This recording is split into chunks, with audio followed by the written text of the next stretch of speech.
আরে আপনার মতন মহিলাকে না, রচনা ব্যানার্জি আপনাকে বলছি ডাইরেক্ট, আপনার মতন মহিলাকে না মমতা ব্যানার্জি তার পায়ের জুতোর নিচে রাখে।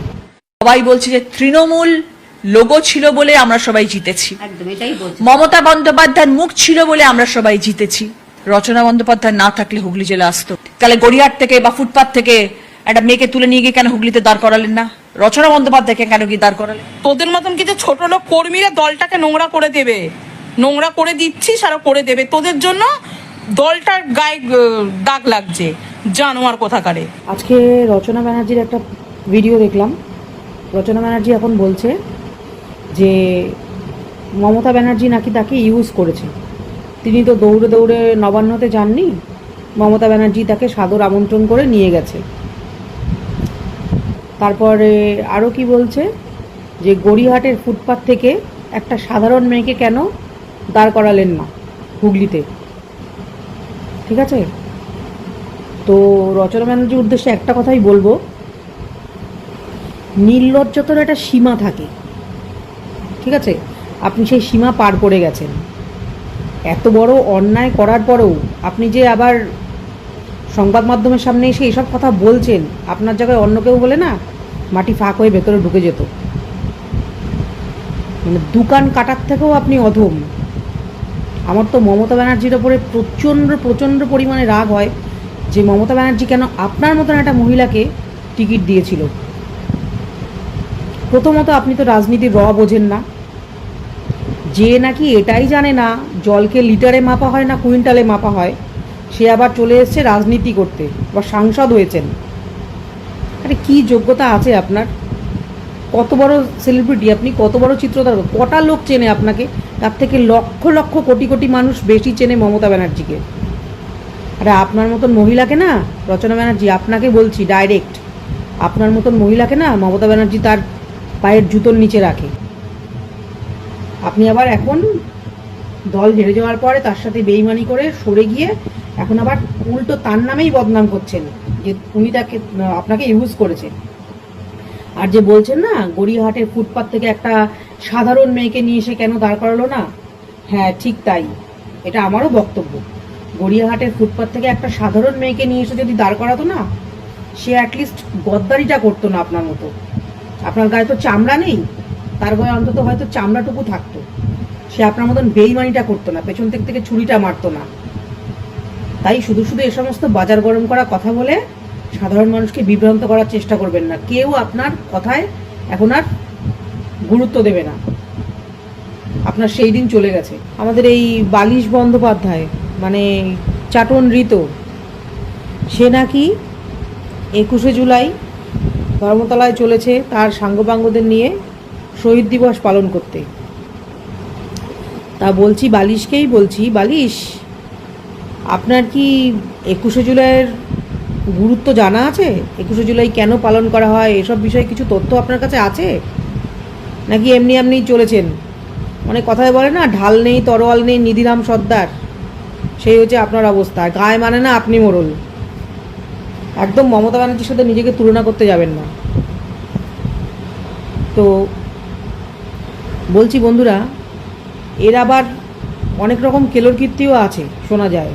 মানে আমার কথা না, সিপিএমের নেতারাই এগুলো বলে থাকেন, বলে আর কি, যে এ নাকি যখন সিপিএমে ছিল এই জালি মাল, আপাদমস্তক একটা জালি মাল বালিশ বন্দ্যোপাধ্যায়, এ নাকি যখন সিপিএমে ছিল দলের ভেতরের কথা, দলের অন্দরের কথা অন্য দলে গিয়ে লাগিয়ে দিত। মানে লাগান বাগান করা একটা অভ্যাস। তারপরে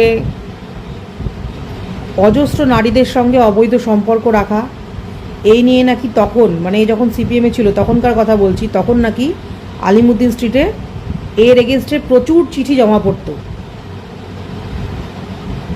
তারপরে নেদারল্যান্ডে যে মেয়েটার সাথে দীর্ঘদিন সহবাস করার পরে বিয়ের প্রতিশ্রুতি দিয়েও তাকে বিয়ে করেনি, তখন 2.5 লাখ টাকা দিয়ে তাকে নাকি মুখ বন্ধ করতে চেয়েছিল। মানে এগুলো শোনা যায় আর কি, এর সম্পর্কে এ সমস্ত কথা সিপিএমের নেতারা কেন সবাই বলে থাকে।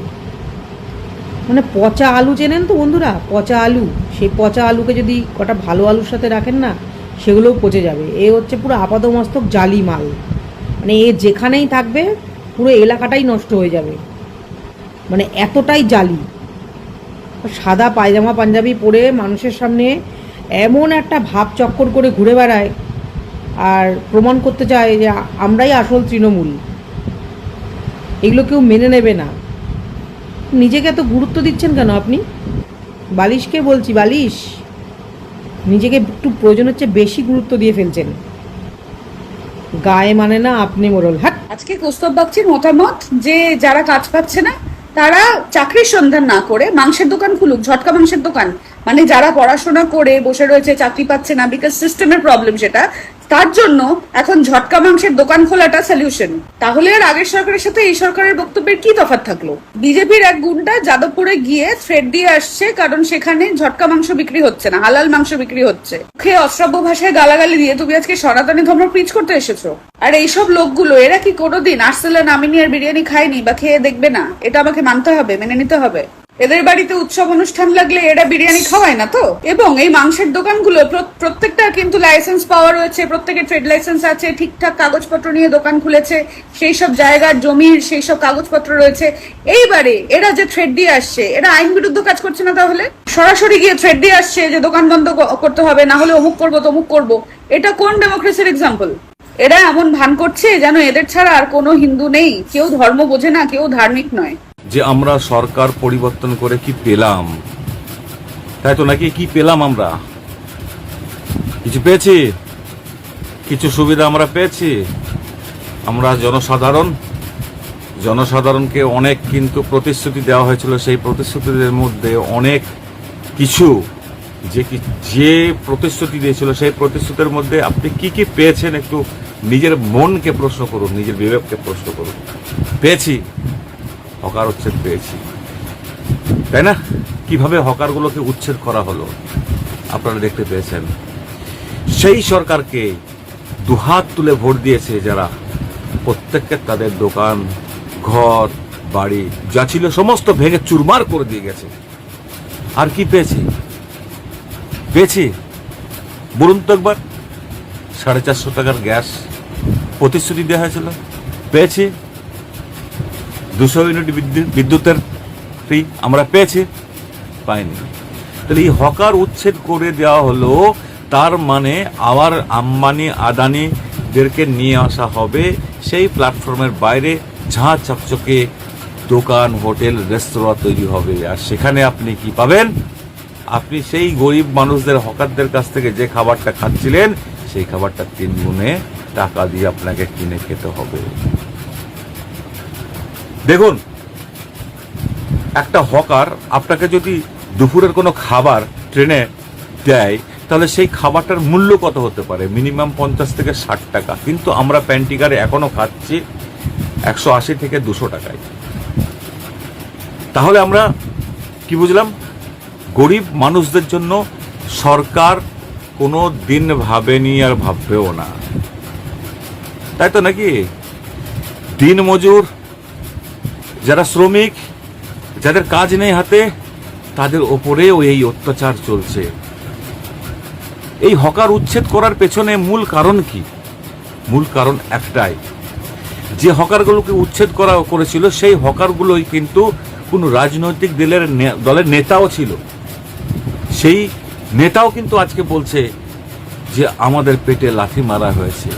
প্রায় পশ্চিমবঙ্গে 15 থেকে 16 লক্ষ মানুষ বেকার করা হয়েছে। এই বেকার হকারদেরকে যারা উচ্ছেদ করেছে তাদের পেটে লাথি কিন্তু এরা মারলো, এর আওয়াজ কিন্তু কেউ তুলছে না। এই আওয়াজ যদি আপনারা না তোলেন, কিন্তু আগামী দিনে আরো কিন্তু এরা এই ধরনের অত্যাচার নিম্ন শ্রেণীর মানুষদের ওপর করতে থাকবে। ভাবতে পারা যায় আমরা কোন দেশে বাস করছি? কিভাবে ন্যারেটিভ সেট করছে এই সরকার?